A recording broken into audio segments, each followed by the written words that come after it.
Morning student, I am Kruti, your social science teacher. Today I am going to teach you our history portion.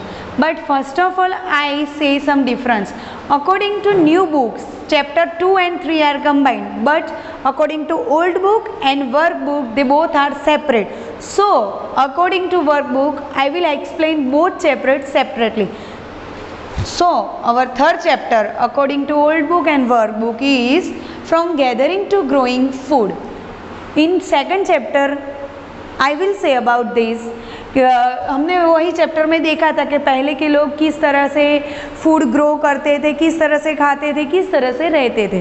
But in this chapter we will discuss how they gathering and growing the food. मतलब कि उन्होंने किस तरीके से food को gather मतलब collect किया और ग्रोइंग करना मतलब कि खेती करना यानी कि फार्मिंग करना भी सीखा. Okay, let's start the lesson. Varieties of food. Today most of our food such as fruit, vegetables, grain, milk and meat comes from plant. They are grown and animals they are reared. It means say that आज के time पे जो भी foods है जैसे कि grain है, milk है, मीट है, वेजिटेबल्स है, वो कहीं ना कहीं एनिमल्स के थ्रू, कहीं प्लांट के थ्रू हमको प्रोवाइड होते हैं. Different plants grow in a different condition. Okay, मतलब कि जो भी प्लांट्स है अलग अलग प्लांट्स अलग अलग कंडीशन में ग्रो होते हैं. For example according to rice, अगर राइस को लो तो they are require a more water, मतलब कि उसको ग्रो होने के लिए ज़्यादा पानी की ज़रूरत होती है. But according to barley and wheat they are less water to grow. According to rice, rice for example require more water than wheat and barley. This explains why farmers grow some crop in some areas and not in other areas. इससे ये proof होता है कि कई इसी वजह से farmer कोई स्पेसिफाई जगह में पर्टिकुलर प्लेस पे ही पर्टिकुलर प्लांट्स होते हैं, पर्टिकुलर फूड होते हैं, वो ग्रो कर सकते हैं. क्योंकि राइस है जिस जगह पे ज़्यादा पानी हो, मोर वाटर हो, वहीं पे ग्रो हो सकते हैं. But according to wheat and barley वो ऐसे प्लेस पर ग्रो हो सकते हैं जहाँ उसमें according to rice less water की ज़रूरत होती है. Different animals to prefer different environments. उसी तरह एनिमल्स भी जो होते हैं उनको भी डिफरेंट एनवायरनमेंट प्रिफर होता है. कई एनिमल्स होते हैं वो ड्राई एरिया और हिली रीजन में रह सकते हैं, कई एनिमल्स होते हैं वो वेट एरिया, कई एनिमल्स होते हैं वो मॉइस्चराइजिंग या पहाड़ी इलाकों में रह सकते हैं. जैसे कि for instance sheep and goat can survive more easily than cattle in dry hilly environments. मतलब कि यहाँ पे जो शीप और गोट है वो ड्राई और हिली एनवायरमेंट में इजीली सर्वाइव कर सकते हैं according to cattle. But as you show in a chapter 2 women and man did not always produce their own food. हमने आगे के सेकंड चैप्टर में ये पढ़ा था कि जो मैन और वुमेन है वो अपना फूड बाय ओन मतलब खुद से नहीं बनाते थे. But in this chapter which process they use and what will they find to grow foods and gathering the food we will discuss. Now we will start our proper lesson. The beginning of farming and herding. We have seen in chapter 2 that climate of the world was changing, so were plants and animals that people use as food. मतलब कि क्या होता था कि उस time पे जिस time पे ये गैदरिंग और ग्रोइंग का चल रहा था उस टाइम पे पूरे वर्ल्ड में क्लाइमेट चेंज होता रहता था. उसी के कारण so were plants and animal that people use as a food. तो उस टाइम पे लोग प्लांट्स और एनिमल का फूड मतलब कि खाने के लिए यूज़ करता था. Men and women and children probably observed several things. The places where edible plants were found, how seeds broke off stalk, fell on the ground and new plant sprouted from them.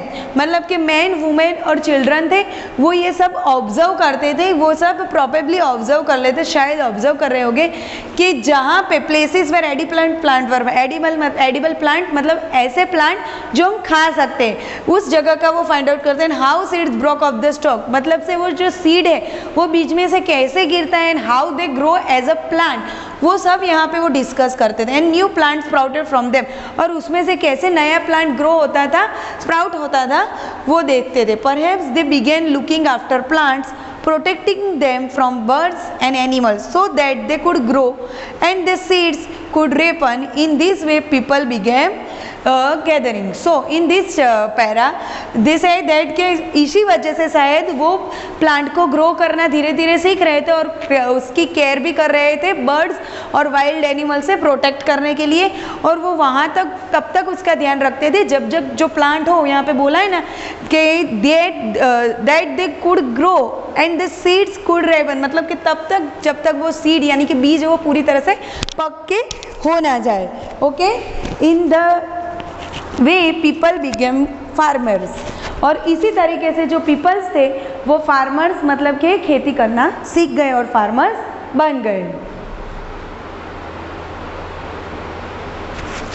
Women, men and children could also attract and then tame animals by leaving food for them near their shelter. Tame मतलब के pet यानी के पालतू animals.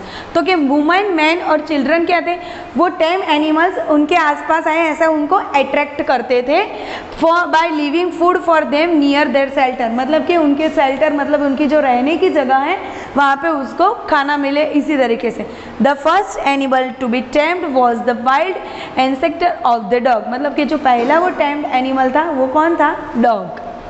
Later people encouraged animals that were relatively gentle to come near the campus where they lived. मतलब कि उनके वो जहाँ पे जो कैंपस में रहते थे वहाँ पे एनिमल्स आए और जो वहाँ पे प्रोबेबली मतलब कि रहते वो आए उनको अट्रैक्ट करने के लिए सब कुछ करते थे. And these animals such as sheep, goat, cattle and also the pig live in herds and most of them ate grass. Often people protected these animals from attack by other wild animal. मतलब कि वो animals थे जो उनको उनकी तरफ attract करते वो कौन से थे? तो थे शीप, गॉट, कैटल एंड पीग यानी कि सुअर. Lived in a hertz. Hertz मतलब कि वो टोले में रहते थे, एक से ज़्यादा लोग. तो वो and most of them ate grass मतलब कि ज़्यादा मात्रा में वो लोग ग्रास यानी कि ग्रास खाते थे. Often people protected this animal और पीपल उस एनिमल को वाइल्ड एनिमल से प्रोटेक्ट भी करते थे. किसको? टेम यानी कि पेट एनिमल को.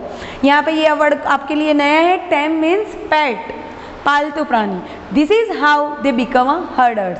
और उसी तरह से हर्डर्स मतलब कि वो जो पशुपालन करते हैं वो भी वो धीरे धीरे सीखते गए.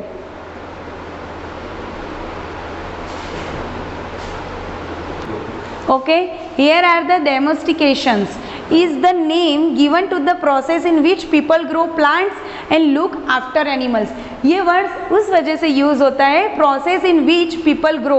मतलब ये प्रोसेस है कि people grow plants and look after animals. मतलब प्लांट ग्रो होने के बाद और जो एनिमल का ध्यान रखते हैं तो उसे कहते हैं domestications. Very often plants and animal that are tended by people become different from wild plants and animals. Tended मतलब प्रोटेक्ट करना. वो प्लांट्स को वाइल्ड एनिमल्स और वाइल्ड प्लांट्स और वाइल्ड एनिमल से डिफरेंट तरीके से प्रोटेक्ट करते थे. This is because people select plant and animal for domestication. और उसी वजह से कि ये जो वाइल्ड एनिमल उसको हार्म करते थे उसी वजह से इन्होंने डेमोस्टिकेशन का स्टार्ट किया. For example they select those plant and animal that are not prone to disease. They also select plant that yield large size grain and have strong stalks capable of bearing the weight of the ripe grain. मतलब कि उस तरीके से plant का use करते थे और उस एनिमल्स का केयर करते थे जो इजीली फाइंड आउट हो जाए, इजीली प्लांट्स हो जो इजीली पक जाए. Seeds from selected plants are preserve and sown to ensure that new plants या means seeds will have the same qualities. मतलब कि वो जो सीड्स को भी उस तरह से स्टोर करते थे. मतलब कि उसमें से अगर जो नया प्लांट हो या नया सीड हो वो सेम क्वालिटी का ही होना चाहिए. Amongst the animals, those that are relatively gentle are selected for breeding. Breeding मतलब उनका ऐसी प्रोसीजर है जिसका वो प्रोड्यूस कर सकते हैं. As a result gradually domesticated animals and plant become different from wild animals and plants. और इसी की वजह से क्या हुआ, ग्रेजुअली जो प्लांट्स थे मतलब कि डोमेस्टिकेटेड, उसी वजह से डिफरेंट वाइल्ड डोमेस्टिकेटेड एनिमल्स और प्लांट्स वाइल्ड एनिमल्स और वाइल्ड प्लांट्स से डिफरेंट होने लगे. For example the teeth and the horn of wild animals are usually much larger than those of the domesticated animals. For example के तौर पे यहाँ पे what is the difference between the domesticated animals and wild animals. जैसे कि wild animals के those are teeth होते हैं एंड हॉर्न्स आर लार्जर होते हैं according to domesticated animals. Look at this two set of teeth, which do you think belongs to a wild pig and which do you think the domesticated one। तो ये pig के ही है teeth, पर आपको difference ये बताना है कि which are the domesticated animals teeth and which are the wild animal teeth। तो यहाँ पे ये जो वाला है जो larger नहीं, according to this one is also larger, so this one is the teeth of domesticated animals and this one is the teeth of the wild animal।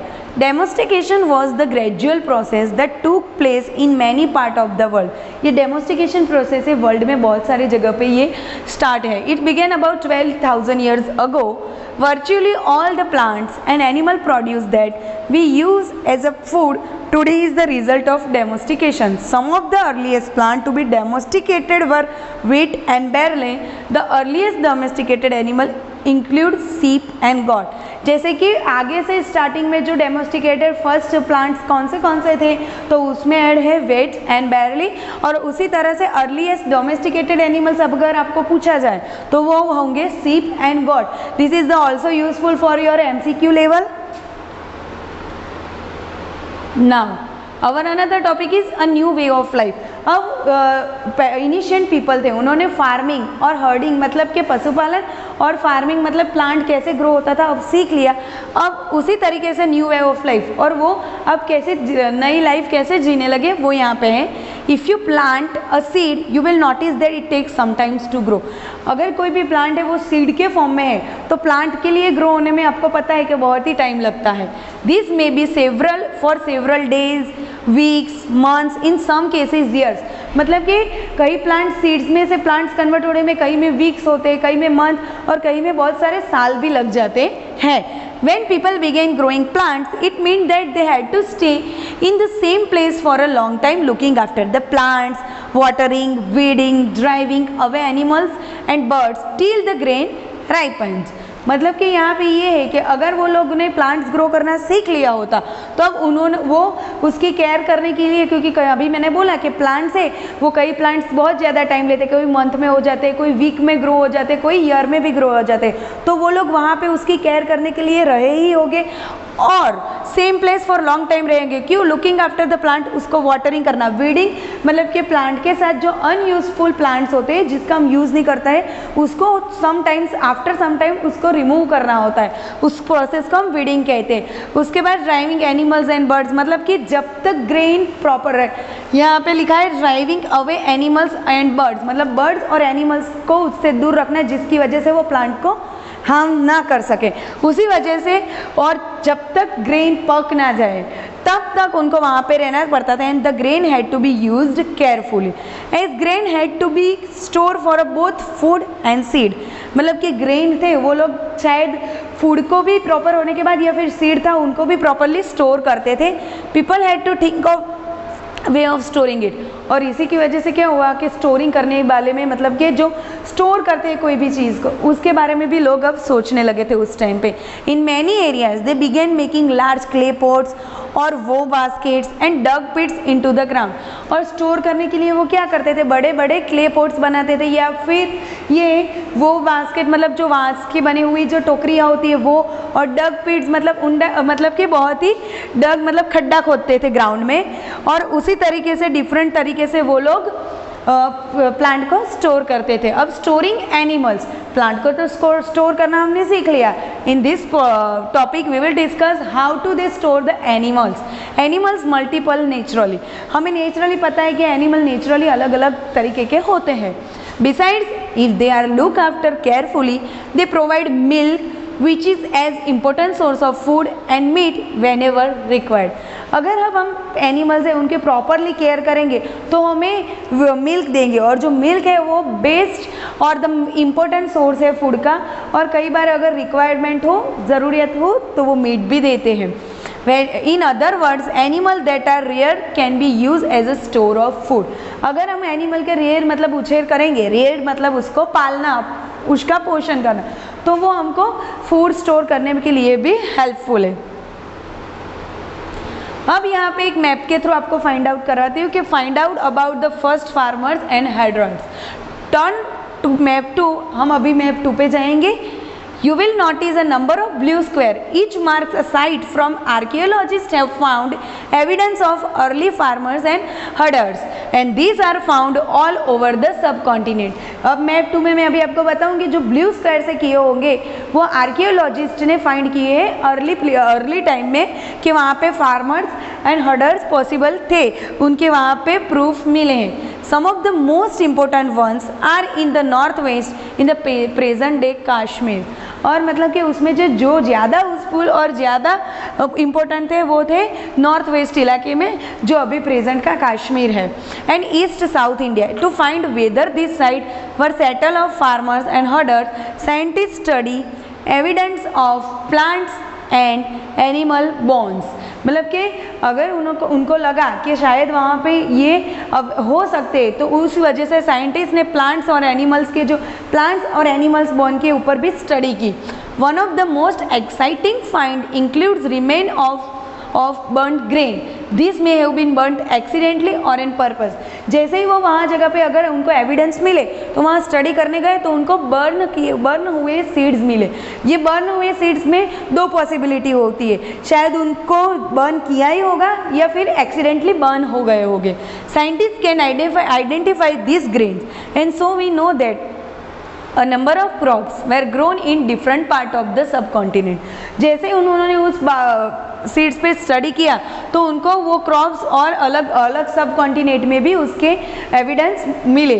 They can also identify the bones of different animals के bone भी उनको वहाँ पे मिले। Look at the table and below the C where evidence of grain and bones of domesticated animal have been found. यहाँ पे हम आपको दिखाती हूँ अकॉर्डिंग टू दिस टेबल कौन से ग्रेन और कौन से बोन कौन सी साइड पे मिले हैं, वो हम अब आपको एक्सप्लेन करेंगे।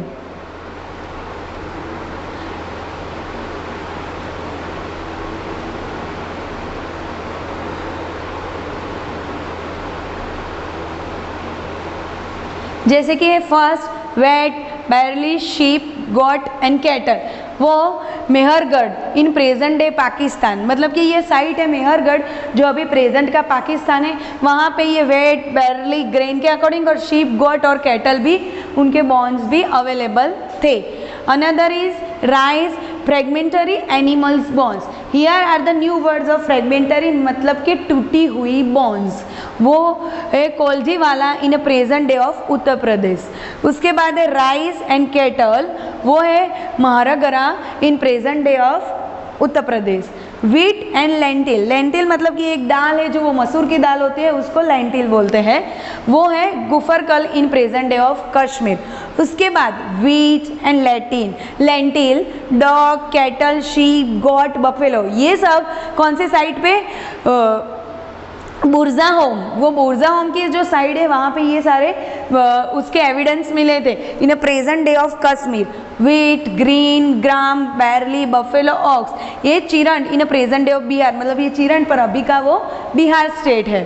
फिर मिलेट, कैटल, शीप, गोट, पिग, वो कौन से साइड पे फाइंड आउट इसके एविडेंस मिले?